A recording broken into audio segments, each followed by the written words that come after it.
Adding a debit card to your PlayStation is a straightforward process, and I'll guide you through it today.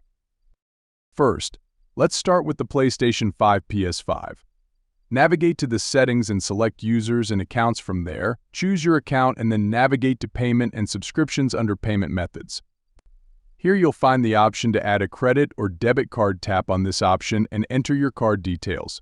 Once done, your debit card will be linked to your PlayStation account and you can use it for payments. You can also set it as the default payment method if you prefer. Now, let's move on to the PlayStation 4 PS4. In the settings, go to Account Management and select Account Information and Wallet. Then, choose Payment Methods. Here, you'll see the option to add a credit debit card. Enter your debit card details to add it as a payment method on your PS4. That's all there is to it. You've successfully added your debit card to both your PS5 and PS4 consoles. I hope you found this tutorial helpful.